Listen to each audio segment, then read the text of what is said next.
Hi friends, NDR channel में आप सभी का स्वागत और अभिनंदन है। तो आज आप लोग रीजनिंग में कैलेंडर पार्ट 2 देखने वाले हैं, सीखने वाले हैं। तो आप जो है जरूर मेरे इस वीडियो को ध्यान से देखिएगा ताकि आपको दूसरी पार्ट में कोई प्रॉब्लम ना हो। पहला पार्ट में आपने देखा कि कैलेंडर क्या होता है, कैलेंडर में कौन कौन से टॉपिक होते हैं जो हमें सीखने होते हैं या कैलेंडर के क्वेश्चन करने के लिए आवश्यक होते हैं। आज जो है कैलेंडर पार्ट 2 में आप देखने वाले हैं और भी उससे अच्छे से डिफिनेशन जो बहुत ही आवश्यक है। तो आइए हम चलते हैं अगले पॉइंट की ओर। अपने हमारा अगला पॉइंट है विषम दिन। विषम दिन जिसको ऑड डेज के नाम से भी बोला जाता है, ऑड डेज। तो कैलेंडर में इसका बहुत ही महत्व है। कैलेंडर के प्रश्न करने के लिए विषम दिन को जानना सबसे इंपॉर्टेंट चीज है। अगर एक विषम दिन नहीं समझ पा रहे हैं तो आप कैलेंडर के क्वेश्चन फ्राइडेदार नहीं कर सकते हैं और जल्दी मतलब करने में बहुत ही प्रॉब्लम हो सकती है। इसलिए आप जो है इसको अवश्य समझिए। ये जो है ऑड डेज होता क्या है, जैसे मान लीजिए कि हमें जो है कोई कार्य जो है सोमवार के दिन करना है। सोमवार, एक सप्ताह में 7 दिन होते हैं, सभी को पता है। सोमवार, मंगलवार, बुधवार, बृहस्पतिवार, शुक्रवार, शनिवार, रविवार। तो मान लीजिए कोई भी कार्य आपको सोमवार को करना है, किसी कारणवश मान लीजिए ये 16 दिन के लिए काम को टाल दिया गया कि ये काम 16 दिन बाद होगा, 16 दिन बाद होने वाला है। उस दिन जब काम करने आप जाते हैं तो पता चलता है कि वो तो बुधवार दिन पड़ गया है। बुधवार हो गया वो दिन। तो ये बताइए आप अपना काम किस दिन शुरू करना चाहते थे? सोमवार को। शुरू किस दिन हो गया? बुधवार को। तो बताइए अपने समय, अपने दिन से आप कितने दिन जो है आगे हट गए, अपने दिन से कितने जो है आप जो है आगे ट्रांसफर हो गए हैं, अपने ओरिजिनल दिन जो रखे थे उससे कितने जो है विचलित हो गए हैं।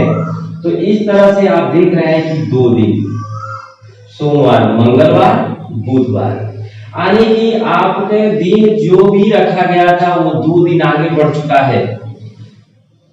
तो कोई भी काम हम जानते हैं 7 ही दिन में से किसी न किसी दिन पड़ता रहेगा, लेकिन हम चाहते थे सोमवार को, ये पड़ गया बुधवार को, 2 दिन ट्रांसफर हो गया आगे। इस 2 दिन को ही हम लोग बोलते हैं विषम दिन। यानी आपके लिए, आप जो है सोमवार को काम करने के लिए बोल रहे थे, हो गया बुधवार को, तो आपके लिए विषम दिन हो गया उस कार्य के लिए 2। तो ये समझ में आ रहा है 2 कहां से आया, ये 2 कहां से आया, ये सीखना है। अर्थात विषम दिन निकालने का फार्मूला हमें सीखना है। तो देखिए 16 में अगर 7 से भाग दिया जाए तो 7 दूनी 14, शेष क्या बच रहा है? 2। इस 2 को मत ध्यान दीजिएगा, ये 3 4 कुछ भी है उससे कोई फर्क नहीं पड़ता है। ये देखिए 2, ये 2 हमारा विषम दिन हो गया। इस तरह से दिनों की संख्या में 7 से भाग देने पर जो शेष बच जाता है उस शेष जो है हमारे लिए विषम दिन होता है। जैसे देखिए अभी इसका कमाल देखेंगे आप लोग। जैसे मान लीजिए कोई कार्य मैं मंगलवार को करना चाहता हूँ, मंगलवार को किसी कारणवश मेरा काम जो है 38 दिन चल रहा है, 38 दिन आगे ट्रांसफर हो रहा है। तो अगर मैं ये विषम दिन के बारे में सीखा हूँ, जानता हूँ, तो मैं अभी बता सकता हूँ कि मेरा कार्य में किस दिन को होगा।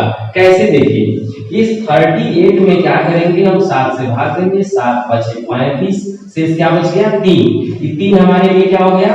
विषम दिन। जब विषम दिन 3 हो गया तो मंगलवार में 3 जोड़ लेंगे, मंगलवार, बुधवार, बृहस्पतिवार, शुक्रवार, अर्थात मेरा काम पक्का शुक्रवार को होने वाला है ना। कमाल की चीजें कि आप जो है तुरंत 200 300 500 कितना भी दिन आगे कोई कार्य टालना चाह रहे हैं, आप अभी का अभी तुरंत सेकेंडों में बताएंगे कि वो दिन कौन सा पड़ेगा जिस दिन मेरा कार्य होगा। तो हमें आशा है आपको विषम दिन निकालने में जरूर आ गया होगा। जैसे मान लीजिए कोई पूछता है कि 43 दिन में कितने विषम दिन होंगे, तो 6 42 से क्या बचेगा 1, इसलिए विषम दिन हो गया 1। तो हमें आशा है आपको विषम दिन समझ में आ गया होगा। तो इसकी परिभाषा जो है आप लिख सकते हैं कि जब दिए गए दिनों में 7 से भाग दिया जाता है, जो शेष बचता है वो हमारे लिए विषम दिन होता है। ये विषम दिन ज्ञात करने का तरीका हुआ। जबकि विषम दिन की ओरिजिनल परिभाषा है कि जब हम कोई कार्य किसी दिन को फिक्स करते हैं और किसी कारणवश वो टल जाता है, तो वह जितने दिन अपने ओरिजिनल दिन से अर्थात वास्तविक दिन से ट्रांसफर हो जाता है, वह दिन ही हमारे लिए विषम दिन कहलाता है। तो विषम दिन ज्ञात करने का फार्मूला हो गया दिनों की संख्या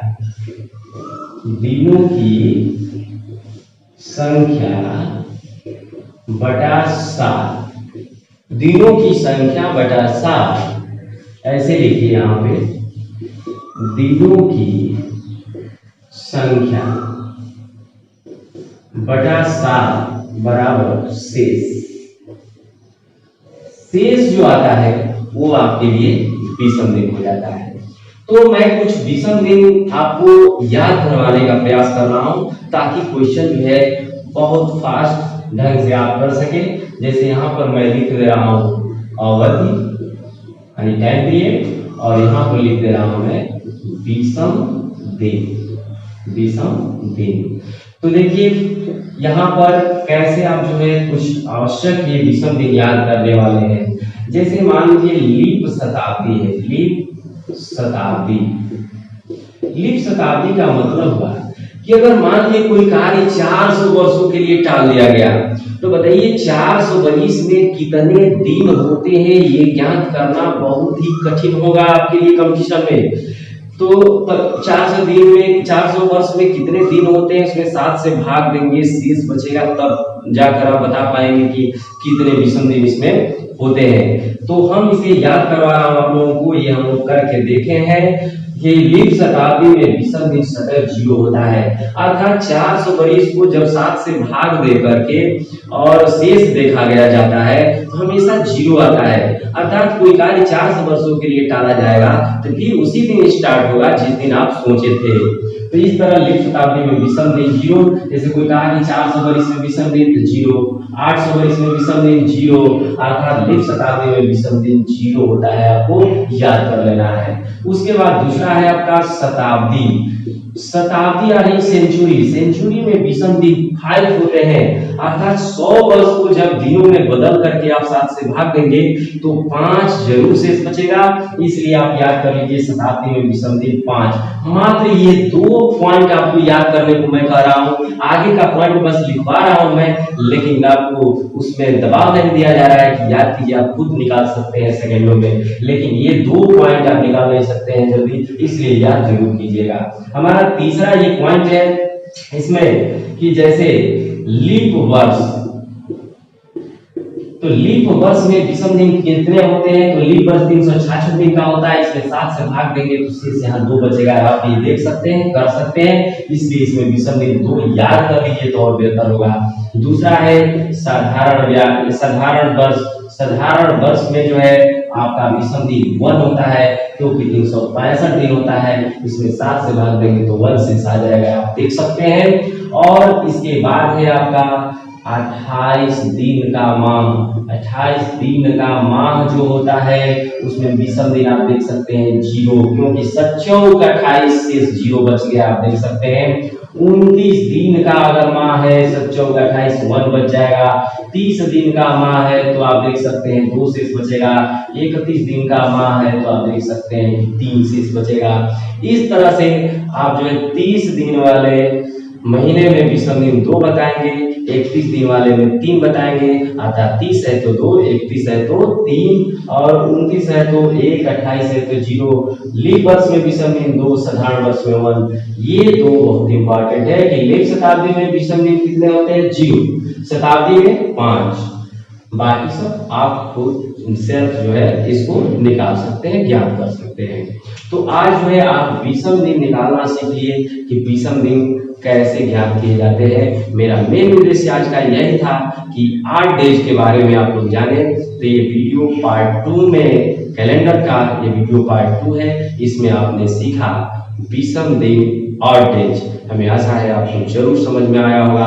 समझ में आया होगा तो इंतजार कीजिए नेक्स्ट वीडियो का। बहुत जल्द आपको नेक्स्ट वीडियो मिलने वाला है, तो आप जो है चैनल को जरूर सब्सक्राइब कीजिए ताकि आप तक यह नोटिफिकेशन पहुंच सके। धन्यवाद।